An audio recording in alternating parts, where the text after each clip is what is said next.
वैज्ञानिक धर्माचार्य कनक नंदी जी गुरुदेव की जय। यहाँ वेबिनार में उपस्थित जितने भी आचार्य उपाध्याय सर्व साधु विराजमान होंगे कि उनके चरणों में प्रीतिपूर्वक नमस्ते। सभी साधुर्मी बंधुओं को मेरा जय जिनेन्द्र। आज परम हर्ष का विषय है कि जो लंबी प्रतीक्षा के बाद हमारे बीच में उपस्थित यहाँ कॉलोनी नगरी में और गुरुदेव के चरणों में उपस्थित ऐसे आदरणीय श्री डॉक्टर चिरंजी लाल जी बगड़ा साहब उपस्थित है। आपका सादर अभिनंदन और स्वागत है। आज मुझे आदेश मिला है कि आपके विषय में मैं परिचय दूं। आपका व्यक्तित्व बहुत महान है। जब मैंने यहाँ पढ़ा तो मुझे लगा कि आपका व्यक्तित्व इतना विस्तृत है कि मैं उसे कम शब्दों में कैसे कह पाऊं। फिर भी मैं जरूर प्रयास करूंगी। एक महान व्यक्तित्व किसी परिचय का मोहताज तो नहीं होता है, लेकिन फिर भी सबको प्रेरणा मिले इसलिए कुछ महान लोगों का परिचय अवश्य देना चाहिए। और जब हमारे गुरुदेव अगर किसी को पसंद करते हैं या किसी का चयन करते हैं तो जैसे हीरे की परख जौहरी को ही होती है, तो वैसे ही हमारे गुरुदेव हैं जौहरी की तरह। जिन्होंने आपकी परख की तो निश्चित रूप से आपका व्यक्तित्व महान ही होगा। और आपके बहुत बार आप वेबिनार में भी जुड़े हैं। आपकी दिशाबोध पत्रिका के माध्यम से भी सभी परिचित हैं, क्योंकि गुरुदेव प्रत्येक लेख को यहाँ सबके बीच में पढ़वाते हैं। प्रत्येक व्यक्ति आता है उसको भी और उसके माध्यम से प्रेरणा मिले। और गुरुदेव अच्छे लोगों की प्रशंसा में कभी पीछे नहीं रहते हैं और हमेशा उनको देख करके हमें प्रेरणा मिलती है कि अच्छे लोगों की प्रशंसा कैसे की जाए, उनका आदर सम्मान कैसे किया जाए। ऐसे उदार व्यक्तित्व वाले हमारे गुरुदेव हैं और हम सब उनके बीच में हैं और उनकी तरफ से आदेश है कि आपका परिचय दिया जाए। तो मैं जरूर प्रयास करूंगी कि आपके विषय में कुछ कहने का। आप डॉक्टर चिरंजी लाल जी बगड़ा कोलकाता से आप एक अच्छे पत्रकार हैं और पत्रकार का कार्य होता है कि समाज में फैली बुराइयां हो या अच्छाइयां हो, सबको मतलब बिना किसी पक्षपात के रखना।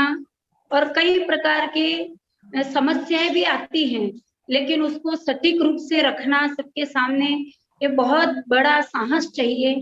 और आपने ऐसे जैन धर्म के मूल सिद्धांतों को, इसके साथ ही शाकाहार से संबंधित इस जैन धर्म का मूल सिद्धांत जो अहिंसा परमो धर्म, उसके लिए भी आपने अच्छे से प्रयास किया। जब मैंने आपका मधु भैया ने आपका परिचय मुझे भेजा और मैं पूरा पढ़ रही थी तो मुझे लगा कि आपने आपके जीवन काल में आपने बूचड़खाने बंद करवाने के लिए कई प्रकार के जैन धर्म के जो मूल सिद्धांत हैं उनको प्रतिस्थापित करने के लिए कई प्रयास किए हैं। और आपने जीवन में कई प्रकार के कार्यभार, आप महामंत्री ट्रस्टी के रूप में भी कई जगह आप कार्य कर चुके हैं। कुछ आपके पद हैं जो मैं यहाँ पढ़ करके सबको अवगत कराऊंगी। आप प्रकाशक संपादक रहे दिशाबोध पत्रिका के हैं। अभी आप हिंदी विचार मासिक पत्रिका जो पिछले 25 सालों से प्रकाशित होती है, उसमें आप हमेशा आपके लेख आते हैं और उस बहुत अच्छे और जो जैन धर्म से संबंधित जो उसको सटीक रूप से रखना, अगर कोई गलत हो रहा है तो उसको पूरी क्रांति के साथ आप कलम की क्रांति से पूरे समाज में और धर्म में क्रांति लाने का प्रयास कर रहे हैं। साथ ही पूर्व राष्ट्रीय अध्यक्ष अखिल भारतीय भारतवर्षीय दिगंबर जैन आगम मार्ग के विद्वत संघ के आप पूर्व राष्ट्रीय अध्यक्ष रहे। जैन पत्रकार संघ जयपुर के आप पूर्व राष्ट्रीय अध्यक्ष रहे।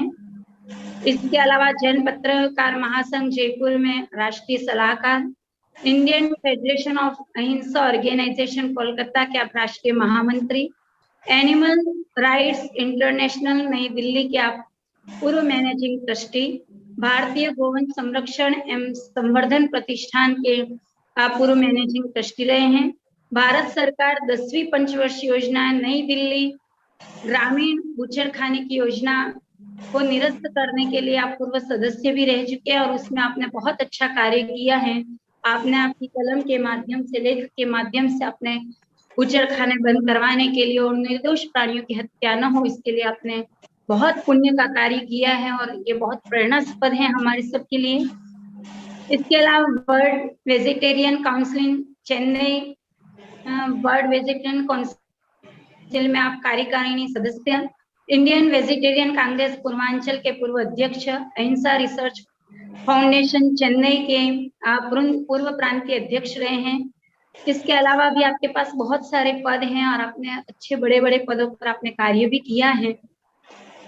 ये सब तो आपका परिचय था ही, लेकिन एक विशेष परिचय जो अभिभूत करने वाला है और आप में इतने अच्छे संस्कार क्यों आए, आपको इस जैन धर्म के प्रति भाव क्यों बने, इसका कारण यह है कि आपके पिताजी जय चंद लाल जी बगड़ा, जो 108 अंतर आत्मा सागर जी महाराज के रूप में रहे और उन्होंने सम्य शिखर जी में 101 पीछी के सानिध्य में बहुत अच्छी यम संलेखना ली। आप एक अच्छे मुनिराज के गृहस्थ आश्रम के पुत्र हैं, तो निश्चित रूप से इतने अच्छे संस्कार, ऐसा कार्य करने के भाव आना, तो ये आपका बहुत बड़ा परिचय है और अभिभूत करने वाला है। हम सब भी लाभान्वित हो रहे हैं कि सही में एक अच्छे व्यक्तित्व के साथ हम सब को परिचय हो रहा है। आप यहाँ पर पधारे, आपका स्वागत, अभिनंदन, और आपके विचारों से भी हम सभी लाभान्वित होंगे, ऐसा हम चाहते हैं गुरुदेव के आदेश के अनुसार। और आपकी ऐसी पत्रिका आती है जिससे हमें और अधिक प्रेरणा मिलती है और एक विशेष मतलब कोई गलत हो रहा हो तो उसको किस प्रकार से दृढ़ता पूर्वक अपनी बात को रखना बिना किसी डर के, निर्भयता से, ये आपके लेखों से पता चलता है। तो हम सबकी यही शुभकामना कि आप अच्छे से इस जैन दर्शन की, इस मानव धर्म की, इस अहिंसा धर्म की आप हमेशा सेवा करें और गुरुओं के चरणों में रह करके आप आपके जीवन को सार्थक करें, ऐसी शुभकामना देते हैं। साथ ही 2 पंक्तियों के माध्यम से पूरे वेबिनार के सभी लोगों के माध्यम से आपका स्वागत और अभिनंदन करती हूँ। विमल वर्ण प्रज्ञा विमल, विमल वर्ण प्रज्ञा विमल, विमल प्रवृत्तिवान, उपकृत हैं हम सब आप आए जो श्रीमान, उपकृत हैं हम सब आप आए जो श्रीमान। इन्हीं पंक्तियों के माध्यम से आपका पुनश्च स्वागत, अभिनंदन। साथ ही आप भी एक ग्रंथ का विमोचन भी करेंगे वेबिनार के माध्यम से, ऐसा यहाँ पर मैसेज आ रहा है। तो आगे के कार्यक्रम की सूचना आपको वर्ण क्रिया के माध्यम से मिलेगी। पुनश्च गुरुदेव के चरणों में त्रय भक्ति पूर्वक नमोस्तु नमोस्तु नमोस्तु गुरुदेव।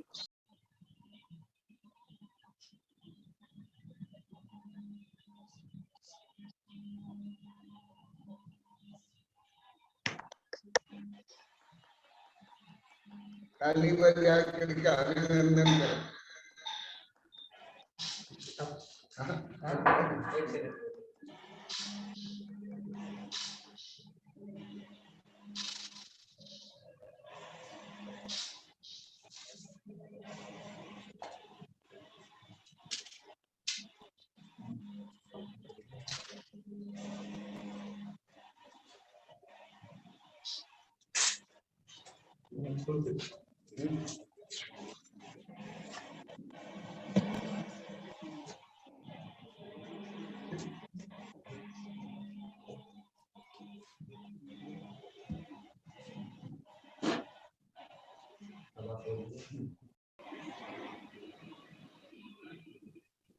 आज मेरा परम सौभाग्य है कि सागवाड़ा में प्रत्यक्ष गुरुदेव के दर्शन के निमित्त मेरा आना हो पाया। हालांकि बाहर 45 डिग्री टेम्परेचर और धूप चल रही है, काफी कठिन समय है, परंतु गुरुदेव की इनसे मार्गदर्शन लेने की और इनसे मिलने की इतनी उत्कंठा रहती है कि गर्मी तो क्या कुछ भी हो, मन में उमंग रहती है कि गुरुदेव से प्रत्यक्ष दर्शन लाभ दिया जाए। अभी मैं दिल्ली आया हुआ था, जयपुर आया हुआ था, और कल ही ये सार्थक 75 मैंने अपने जीवन पर आत्मकथा पुस्तक लिखी है, उसका अभी गुरुदेव के समक्ष उसका लोकार्पण किया है। 75 वर्ष एक संख्या है, परंतु उसकी सार्थकता किसमें है, ये जानना और समझना हम सबके लिए बहुत जरूरी है। मनुष्य पर्याय देव दुर्लभ पर्याय है। 84 लाख योनियों में भटकने के पश्चात बड़े पुण्य किए होंगे जो इस जन्म में हमें मनुष्य पर्याय मिली, उत्तम जैन कुल मिला और गुरुदेव जैसे संतों का हमें मार्गदर्शन और समागम मिलता है। मैं बड़ा भाग्यशाली हूं कि मेरे पिताजी मुनि दीक्षा लेकर सम्यक शिखर जी जैसी जगह में सम्यक समाधि मरण पूर्वक अपने देह का विसर्जन किया था। और उन्हीं की प्रेरणा पिछले 3 पीढ़ियों से मेरे परिवार के जो सदस्य रहे हैं, मेरे पिताजी, दादाजी, परदादाजी, सभी मुनि परंपरा से बंधे हुए थे। और कोई चंद्र सागर जी महाराज से, कोई वीर सागर जी महाराज से, सब गुरु परंपरा वाले ही हमारे परिवार के सदस्य रहे हैं। और वही संस्कार हमें जन्म से मिला है कि अगर इस मनुष्य जन्म को सफल करना है तो यह एकमात्र शरण है जो हमें सच्चा मार्ग दिखा सकती है। जीवन कई तरह से जिया जा सकता है। मैंने शाकाहार और अहिंसा, भगवान महावीर का जो अमर संदेश था कि पहले जीना सीखो और फिर दूसरों को जीने दो, ये भावना। तो मैंने अपने जीवन में 2 सूत्र बनाए कि मुझे अपने आप को भी श्रावकोचित जो हमारे कर्म है उसके अनुरूप जीवन को ढालना है और इस प्रकृति के समष्टि के जितने भी जीव मात्र है उनके प्रति करुणा बुद्धि से शाकाहार का प्रचार प्रसार करके और जो मांसाहार और कत्ल खाने वगैरह जो खुल रहे हैं उसको लोगों को, सरकार को समझाकर किसी तरह से पशुओं को अभय दान देने का जो कार्य किया जाए, तो यही हमारे जीवन की सबसे बड़ी सार्थकता है। इस सार्थक 75 पुस्तक में मैंने 3 खंड रखे हैं। पहला मेरा व्यक्तित्व, जो मेरी पारिवारिक पृष्ठभूमि है और किस प्रकार से मुझे वो संस्कार मिले। दूसरा कर्तृत्व, जिसके अंदर शाकाहार के क्षेत्र में, अहिंसा के क्षेत्र में, पत्रकारिता के क्षेत्र में मैंने क्या क्या उपलब्धियां प्राप्त की, उसका पूरा तथ्यात्मक फैक्ट्स के साथ में एक लोगों को प्रेरणा मिले, इस दृष्टि से उसको मैंने रेखांकित किया है। उसमें मैंने जो जीवन में घटित अंतर यात्रा के कुछ प्रसंग है, दान के कुछ बहुत अच्छे प्रसंग है कि दान का स्वरूप कैसा होना चाहिए, वो मेरे जीवन में जो घटे वो घटनाएं हैं। मैंने पूरे विश्व भर में अनेक जगह सेमिनार और कॉन्फ्रेंसेस के अंदर उद्बोधन दिए हैं, अपने लेक्चर्स और रिसर्च पेपर पढ़े हैं।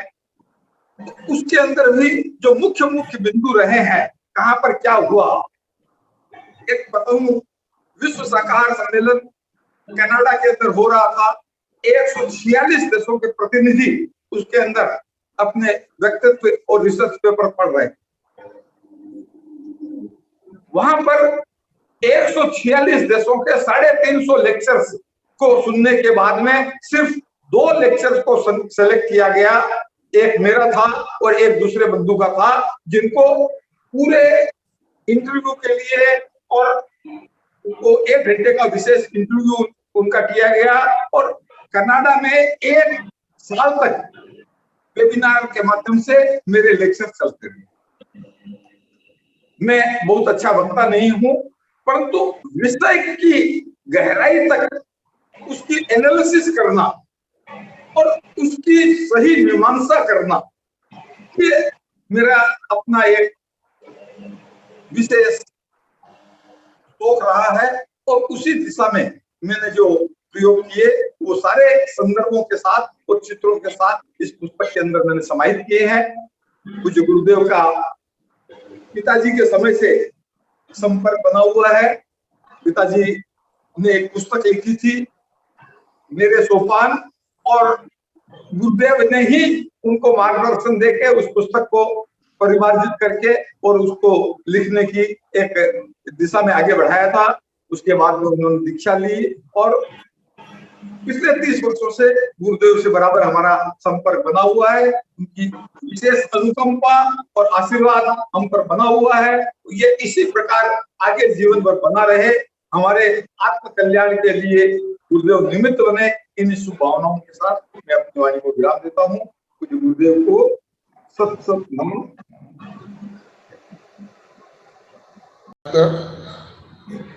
चिरंजीलाल बगड़ा जी के बारे में आप लोग को सुने, उनका व्यक्तित्व के बारे में, कृतित्व के बारे में सुने।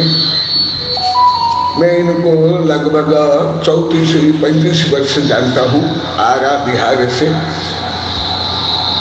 इनके पिताजी सम्मेद शिखर में भी मेरे पास रह करके कई दिन पढ़े, फिर ये किताब लिखी। ये पहले से ही शोध वृत्ति संपन्न और जैन धर्म को आधुनिक पद्धति से विश्व स्तर पर पहुंचाने के इनकी पहले से ही भावना रही है।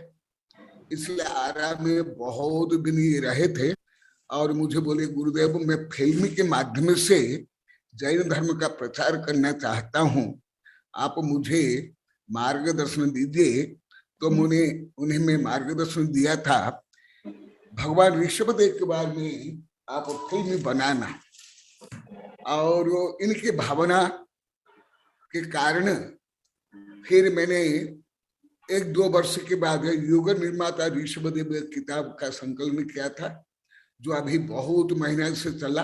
यही क्योंकि इसमें राजनीति भी है, धर्म भी है, शिक्षा संस्कृति भी है, पर्यावरण भी है, सब प्रायिक रूप में है। तो इनकी पहले से ही भावना थी। तो अभी उनने जो बताया वो अभी नहीं, पहले से ही है, ये यथार्थ है। अभी इनने जो कुछ बताया और कल जो कुछ बताया गया था जैन धर्म के प्रवर्तन के लिए क्या करना चाहिए, अभी ये भी बता रहे थे ये देश विदेश में किस प्रकार अहिंसा शाकाहार के माध्यम से प्रचार प्रसार कर रहे हैं। कभी कभी वेबिनार में भी जुड़े हैं, वेबिनार में भी उन्हें बताया है जो पुरुषार्थ सिद्धि उपाय में शिष्य का क्या कर्तव्य, शिष्य की क्या पात्रता है, उसके बारे में बता रहा हूं। श्लोक नंबर 8, व्यवहार निश्चय